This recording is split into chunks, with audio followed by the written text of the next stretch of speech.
శ్రీపరాశర భట్టార్య శ్రీరంగేశ పురోహిత శ్రీవత్సాంగసుత శ్రీమాన్ శ్రీయతే మేస్తు భూయతే. అకారద్ధో విష్ణు జగదుదయ రక్షా ప్రళయకృతు మకారార్థో జీవ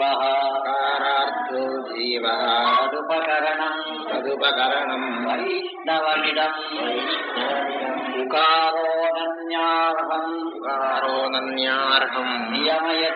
నియమయతి సంబంధమనయోః త్రయీసారస్త్రియాత్మా ప్రణవ ఇమమర్థం సమదిశతు. ఇది అష్టాక్షి మహామంత్రం యొక్క అర్థాన్ని ఇంకా తెలియజేస్తున్నారు. దాంట్లో 8 అక్షరములనిన్ని పదముల కింద విడతీసినట్టయితే 3 పదములనిన్ని నేను అనుకున్నాను. దానిలో మొదటి అక్షరం ఓ అనేటటువంటి, దీనినే ప్రణవమని తారకమని అంటారు. అసలు మంత్రం అనేటటువంటిది ఇదే. ప్రణవమే అసలు ప్రధానమైనటువంటి మంత్రం. మిగతా ఈ మంత్రములో ఉండేటటువంటి 7 అక్షరములు కూడా మంత్రశేషం లేక మంత్ర వివరణం అని చెప్పబడతాయి.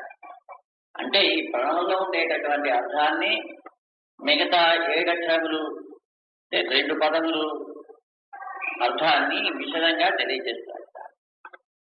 ఇప్పుడు ప్రణవం యొక్క అర్థాన్ని తెలియజేస్తున్నారు. ప్రణవాన్ని కనుక మళ్ళీ విడదీసినట్టయితే అది 3 అక్షరముల కింద విడిపోతుంది. మొదటి అక్షరం ఆ, రెండవ అక్షరం ఊ, మూడో అక్షరం మా. ఆ అనేటటువంటి దానికి మహావిష్ణువు అనే అర్థం. అకారార్థో విష్ణు, అకారం యొక్క అర్థము విష్ణువు అని అర్థం. ఎటువంటి విష్ణువు? జగదుదయ రక్షా ప్రళయకృతు, జగత్తు యొక్క సృష్టిని రక్షణను లయమును చేసేటటువంటి మహావిష్ణువు. ఈ అర్థం ఎలా వచ్చింది అంటే, అన్ని శబ్దములకు కూడా ఆ అనేటటువంటి శబ్దము కారణమైనటువంటి చేతను, అకారం చేతను ఆ జగత్తు యొక్క సృష్టి స్థితి లయములకు కారణభూతుడైనటువంటి మహావిష్ణువుని తెలియజేస్తుంది. ఇంకా అకారానికి అర్థము రక్షకుడు అని కూడా. రక్షణ అనగా ఏమి? అనర్థములైనటువంటి వాటిని పోగొట్టడం, ఇష్టమైనటువంటి వాటిని ఇవ్వడం. ఈ 2 ఎవరి వల్ల అయితే కలుగుతాయో వాడు రక్షకుడు. ఈ రెండింటినీ ఆయన చేయడం పేరే రక్షణ. మనకు కావాల్సినటువంటి అవి 2 కదా. మనకి అనర్థమైనటువంటివి, బాధకరమైనటువంటివి, కష్టము కలిగించేటటువంటివి, దుఃఖకరమైనటువంటివి ఏవైతే ఉన్నాయో అవన్నీ పోవాలి.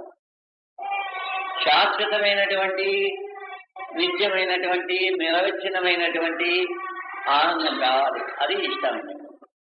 ఇవి 2 కూడా చేసేటటువంటి వాడు అకారవాచ్యుడైనటువంటి మహావిష్ణువు. ఆయన హితమును కోరేటటువంటి తండ్రి ఎవడం చేతను మనకి అనాది కాలం నుంచి చేస్తూ వచ్చేటటువంటి కర్మలు రక్షించే వరకు కూడా ఆయన రక్షించరు. ఆ కర్మలు ఉంటుండగానే రక్షణ కనుక చేసినట్టయితే మనకి ఏమీ పర్వాలేదండి ఏ పని చేసినప్పటికీ అనేటటువంటి భావం కలిగి మాటి మాటికి మళ్ళీ ఆ దుష్టకర్మలే చేస్తూ ఉంటాం.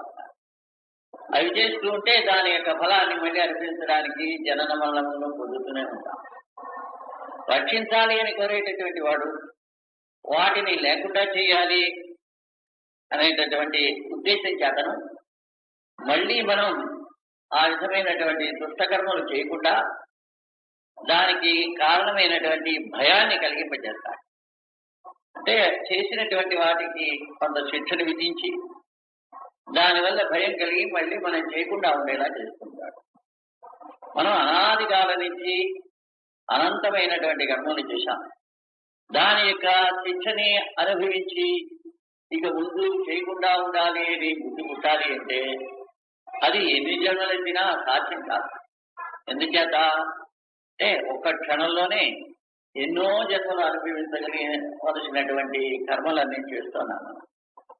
అంచేతను కర్మలకి తగినటువంటి శిక్షని అనుభవించి తద్వారా మనం కర్మ విముక్తులమై భగవత్ కటాక్ష పాత్రం కావాలి అనేటటువంటిది అసంభవం, జరిగేటటువంటిది కాదు. మరి భగవంతుడు రక్షణ ఎలా చేస్తాడయ్యా అనంటే, ఆయన గనక దయగలవాడై క్షమించి గనక వీటిని నశింపజేస్తే నశిస్తాయే తప్ప లేకపోతే ఇవి నశించేవి కావు. అలాగా ఆయన తన కటాక్షం చేతను వీటిని నశింపజేసినప్పుడు మనకి ఆయన యొక్క రక్షణ లభిస్తుంది. ఆయన దయగలవాడే కానీ యుద్ధం కలవాడవడం చేతను క్షమించడు స్వయంగా.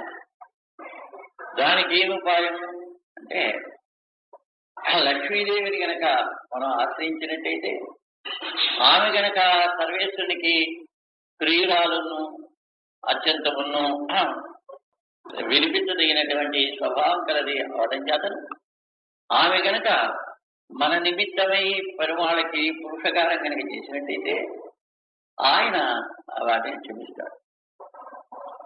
లక్ష్మీదేవి ఆయనకి ప్రియమైనటువంటి పత్ని.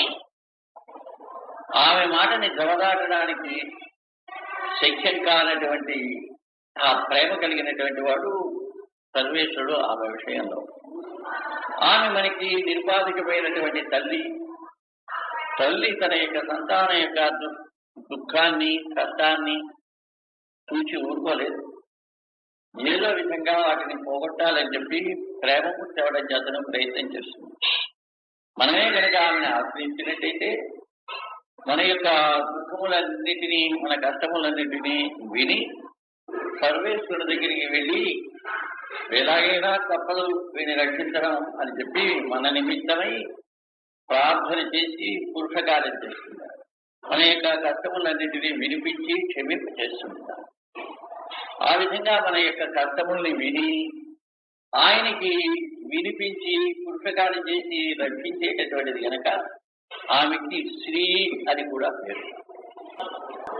కనుక పరమేశ్వరుడు రక్షకుడు అని అంటే లక్ష్మీ పురుషకారం చేతను రక్షించేటటువంటి వాడు అని సారాంశం తెలుస్తుంది. ఇక్కడ అకారం చేతను రక్షకుడైనటువంటి వాడు సర్వేశ్వరుడు అని అర్థం చెప్పుకుంటే ఆ రక్షణ అనేటటువంటిది స్త్రీ సంబంధం ఉంటేనే తప్ప సంభవించదు. కనుక ఆయన రక్షించేటప్పుడు స్త్రీ సంబంధం కలవాడే ఉన్నాడు అని చెప్పి తెలుస్తుంది. అంచేత అకారం యొక్క అర్థం ఏమవుతుంది? లక్ష్మీ విశిష్టుడైనటువంటి నారాయణుడు అని తెలుస్తుంది. అయితే ఏతావత అకారానికి అర్థం ఎంతవరకు వచ్చింది అంటే, జగత్తు యొక్క సృష్టి స్థితిలయములకు కారణభూతుడైనటువంటి మనకు సర్వరక్షకుడైనటువంటి లక్ష్మీ విశిష్టుడైనటువంటి నారాయణుడు అని అర్థం. ఈ అకారాన్ని మనం స్మరించుకునేటప్పుడు ఈ అర్థం స్మరించాలి. లక్ష్మీ విశిష్టుడైనటువంటి నారాయణుడు స్వామిగా శేషిగా మనకి ధ్యానంలో కనిపించాలి. మకారార్థో జీవ. ఈ ప్రణవంలో మూడవ అక్షరము మా అనేటటువంటి.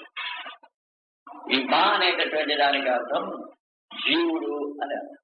జీవుడు అని అర్థం ఎలా వచ్చింది? మా అనేటటువంటి దానికి సంస్కృతంలో జ్ఞానము అని అర్థం. జ్ఞానము కలిగి ఉండుట అని అర్థం. తత్వములు మూడు: ప్రకృతి, జీవుడు, పరమాత్మ. ఇవి మూడు తత్వములు.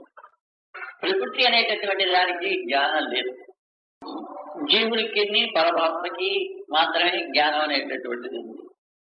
వారిద్దరూ కూడా జ్ఞాన స్వరూపులు, జ్ఞాన గుణకులు. జ్ఞానమునే గుణంగా కలిగినటువంటి వారు. దానిలో సర్వజ్ఞత్వం అనేటటువంటిది సర్వేశ్వరుని యొక్క గుణం. పరిపూర్ణమైనటువంటి జ్ఞాన స్వరూపుడు సర్వేశ్వరుడు. జీవుడికి జ్ఞానం ఉన్నప్పటికీ అది కించిత్ జ్ఞానం, కొద్ది అయినటువంటిది. ఆయన యొక్క అంశస్వరూపుడు కనుక కొద్ది మాత్రమే జ్ఞానం కలిగినటువంటి వాడు.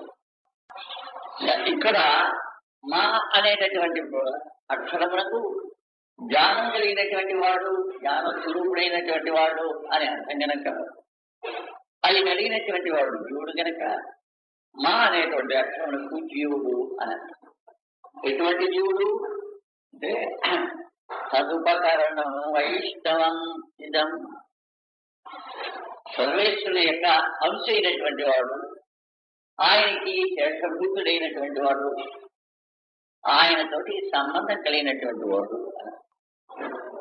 ఉకారో అనన్యాసం నియమయతి సంబంధం అనయోహో. మూడు అక్షరం ఊ అనేటటువంటి, ఈ ఊ అనేటటువంటి దానికి అర్థం ఇద్దరికి విడదీయడానికి వీలు లేనటువంటి సంబంధం. ఇదే జ్ఞానం కలిగినటువంటి వారు ఇద్దరు చెప్పుకున్నాం కదా, సర్వజ్ఞుడైనటువంటి సర్వేశ్వరుడు, కించిజ్ఞుడైనటువంటి జీవుడు. వీరి ఇద్దరికి 9 విధములైనటువంటి సంబంధం. పితాచ రక్షక భర్త జ్ఞేయో భగవపతి స్వామి ఆధార మమ ఆత్మచ పౌతారు అని చెప్పి 9 విధములైనటువంటి సంబంధం ఉంది. ఈ సంబంధం అనేటటువంటిది ఉండేది విడతీయడానికి వీలు లేనటువంటి సంబంధం. పరమాత్మకి జీవుడు లేనటువంటి వాడు ఉపకరణం, ఏకభూతుడైనటువంటి వాడు, ప్రకారభూతుడైనటువంటి వాడు.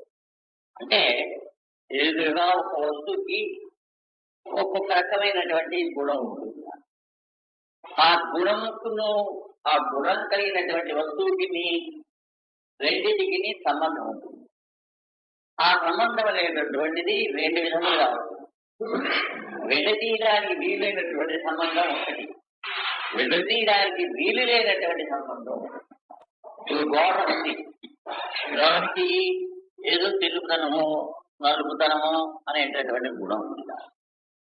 ఆ గుణాన్ని విడతీయవచ్చు. ఆ తెలుపుతనాన్ని పోగొట్టి నలుపుతనాన్ని కలిగించవచ్చు. నల్లగా అంటే నలుపుదనాన్ని పోగొట్టి తెల్లదనాన్ని చేయవచ్చు. కానీ ఆ తెలుపుదనం కలిగి ఉన్నప్పుడు గోడ వేరుగాను వెలుగుదనం వేరుగాను ఉండదు, రెండు కలిసి ఉంటాయి. తెలుపుదనంలో నలుపుదనమో లేకుండా గోడ అనేటటువంటిది ఉండదు. అలాగే ఏదో విధమైనటువంటి రంగు కలిగి ఆ గోడ ఉన్నప్పుడు ఆ వీటికి ఉండేటటువంటి సంబంధం ఎటువంటిది విడతీయడానికి వీలైనటువంటి సంబంధం. ఆ విధంగానే జీవుడు పరమాత్మ యొక్క అంశ. ఈ ఇద్దరికి ఉండేటటువంటి సంబంధం ఉంది. అది ఈ 9 మూలైనటువంటి సంబంధం. ఇది నిరుపాధికమైనటువంటి సంబంధం. ఇప్పుడు ఇక్కడ మనం ఉండడానికి మనకి తెలిసినటువంటి తల్లిదండ్రులు కారణం. వారికి మనకి పితామత సంబంధం, మా భగవత సంబంధం ఉంది. కానీ ఈ సంబంధం ఏంటంటే నిరుపాధికమైనటువంటిది కాదు. మనం చేస్తున్నటువంటి వాడు చేసినటువంటి కర్మను అనుసరించి మనకి వారికి సంబంధం కలిగింది. వారికి మనం జన్మించడం ఏంటంటే ఈ శరీరం కనుక పోయినట్టుంటే వారికి మనకి మళ్ళీ సంబంధం తెలిసిపోతుంది. ఈ జన్మకి ప్రారంభుతులైనప్పటికీ ఆ సంబంధం అనేటటువంటిది ఔపాధ్యమైనటువంటిది. ఏదో నిమిత్తంగా గర్భమైనటువంటి నిమిత్తంగా వచ్చినటువంటి. కానీ భగవంతుడికి మనకి ఉండేటటువంటి సంబంధం ఉందే అది అటువంటిది కాదు. దాన్ని నిరుపాధిక సంబంధం అని అంటారు. దానికి ప్రత్యేకించినటువంటి కారణాన్ని చెప్పడానికి వీలేదు. అది అనాది సిద్ధమైనటువంటిది, అది స్వాభావికమైనటువంటిది, స్వరూపసిద్ధమైనటువంటిది. ఆ సంబంధం అనేటటువంటిది విడదీయాన్ని ఎప్పుడు నిర్ణయించినా ఎటువంటి సంబంధం కలిగి ఉన్నప్పటికీ కూడా ఈ లోకముందు పరమపరముందు ఎక్కడ ఉన్నప్పటికీ కూడా ఆయనే మన యొక్క సృష్టిస్థితిలో తప్ప ఆయన సృష్టి చేసినప్పుడు కూడా ఉపనిషత్తుల్లో ఆ సృష్టిగా అని చెప్పినప్పుడు ఇలా చేస్తాడు అని ఉంది. కానీ మొట్టమొదట భవిష్యా ప్రజాయేది మేమే అనేకమైనటువంటి రూపములతోటి శ్రీకృష్ణుడు రాక అని ఆయన ముందు సంకల్పం చేసుకుంటారు. తర్వాత ఆయనే ఈ రూపంగా పరిగణిస్తారు. నామరూపే వ్యాకరణి ఒక నామంతో రూపంతో కలిగినటువంటి సృష్టిని చేయుదుగాక అనుకుని తర్వాత నామరూపే వ్యాకరణో నామరూపంతో ఉండేటువంటి జగత్తుని అంతటినీ కూడా సృష్టి చేస్తారు. ఆ సృష్టి చేసేటప్పుడు ముందు పంచమహాభూతములను సృష్టి చేసి వాటిని అన్నిటినీ పరమంటూ ఒకదాని ఒకదాన్ని కలిపి దాన్ని ఆ కలపడాల్లోనే పంచీకరణం నిండి శబ్దీకరణం నిండి ఉపనిషత్తులో రుభుకరణం నిండి ఇలా చెప్తారు. అలాగా ఒక భూతంతో ఒక భూతాన్ని కలిపి వాటితోటి ఈ శరీరాన్ని తయారు చేసి ఈ శరీరంలో అదే జీవైన ఆత్మన అనుప్రవిష్ట అని చెప్పి ఈ జీవుడిని వాడి యొక్క కర్మానుసారంగా అనుకూలమైనటువంటి శరీరంలో తాను ఆ జీవుల్లో ప్రవేశించి ఆ జీవుడిని విడిచిలోంచి ఈ శరీరంలో ప్రవేశించారు. అంటే ఒక జీవించినటువంటి మనిషి ఏంటంటే పైకి కనిపించేటటువంటి పంచభూతాత్మకమైనటువంటి పంచీకరణ చేయబడినటువంటి ప్రాకృతమైన శరీరం, దానిలో జీవుడు, దానిలో పరమాత్మ, మూడు కలిసి ఉంటే ఒక శరీర విశిష్టమైనటువంటి జీవించినటువంటి ఓ ప్రాణి, ఓ మనిషి లేకపోతే ఒక పశువు మనిషిలో ఏదైనా పోయేసరి ఈ మూడు కలిసి ఉంటాయి. ఈ యొక్క జీవుడు కనుక ఈ శరీరాన్ని వదిలిపెట్టిపోతే ఇది ప్రకృతిలో కలిసి ఉంటుంది. ఎందుకు పరిగాదు శరీరం ఆ జీవుల్లో ప్రవేశించి ఉంటేనే తప్ప ఆ జీవుడు శరీరంలో ప్రవేశించారు. ఆయన ఇతరులు ఉండనే ఉండదు. మొత్తం మీద సృష్టి కాలంలో ఈ విధంగా జాపపడ్డ జాతును సృష్టించబడినటువంటి వారు అన్నిటిలో కూడా పరమాత్మ, జీవుడు, ప్రాకృతికమైనటువంటి శరీరం ఈ మూడు కలిసి ఉంటాయి. ప్రళయ కాలంలో ఇవన్నీ విడిపోతాయి అనుకున్నా. ఈ విడిపోయి ఎక్కడికి పోతాయి? సర్వవ్యాపుడైనటువంటి వాడు సర్వేశ్వరుడు కనుక ఆయన యందు ఇవి ప్రకృతి ఈ జీవుడు కూడా అతి సూక్ష్మ రూపంతో అంతర్భూతమై ఉంటారు. దానినే లయం అంటారు. ప్రళయం అనగా ఏమి? నామరూపములు లేకుండా అతి సూక్ష్మ రూపంతో పరమాత్మ యందు లయమై ఉండడం పేరు ప్రళయం. పరమాత్మలో ఉండేటటువంటి ఈ పంచభూతములు, ఈ జీవుడు ఒక రూపాన్ని, నామాన్ని ధరించి పరమాత్మని ఆత్మ కలిగి ఉండడమే అదే సృష్టి. సృష్టికి ప్రళయానికి ఇదే తేడా. అయితే సృష్టి కాలం ముందు మూడు కలిసి ఉంటాయి, ప్రళయకాలం ముందు మూడు కలిసి ఉంటాయి. తేడా ఏమిటి అంటే సృష్టిలో ఈ పంచభూతములు రూపమైనటువంటి ప్రకృతి స్థూల రూపాన్ని పొందుంటుంది. దానిలో జీవుడు ఉంటాడు, దానిలో పరమాత్మ. ప్రళయం అనగా ఏమి? పంచభూతములు రూపమైనటువంటి ప్రకృతి సూక్ష్మ రూపాన్ని పొందుతుంది. జీవుడు అసలే సూక్ష్మ రూపుడైనటువంటి వాడు. ఈ రెండు కూడా పరమాత్మలో ఉంటారు. దాని పేరు ప్రళయం. అదే లయం పొందడం. అంటే మొత్తం మీద సృష్టి కాలంలోనూ మూడు కలిసి ఉంటారు, ప్రళయకాలంలోనూ మూడు కలిసి ఉంటాయి. ఎప్పుడైనా ఈ మూడు కలిసి ఉండకుండా ఉండేటటువంటి స్థితి ఉందా అంటే లేదు. ఎప్పుడూ కలిసే ఉంటాయి, కలవకుండా ఉండనే ఉండవు. పరమాత్మలో లోపల ఉండడము లేక బయట ఉండడము అనేటటువంటి లేకపోతే జీవుడు అనేటువంటి వాడు ఉండడు, ప్రకృతి అనేటటువంటిది ఉండదు.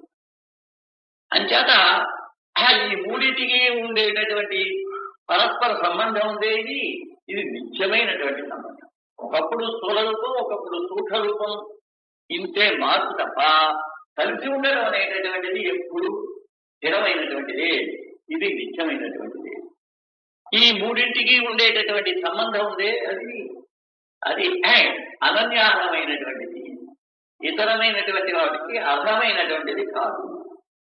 అందులో పరమాత్మకి జీవుడికి ఉండేటటువంటి సంబంధం అంశభావ సంబంధం, శేషభావ సంబంధం, ఆవిడ నియామక సంబంధం, ఆవిడ చేతను ఇది అసలే విడిపోయి ఇప్పుడు ఉండవు. అంచేతను అదంటారు ఉపారో అనన్యమయది సంబంధం అనయో. ఈ పరమాత్మకి ఉండేటటువంటి సంబంధం ఉందే అది అనన్యారమైనటువంటిది అని ఇది ఉకారం తెలియజేస్తుంది. ఈ అర్థం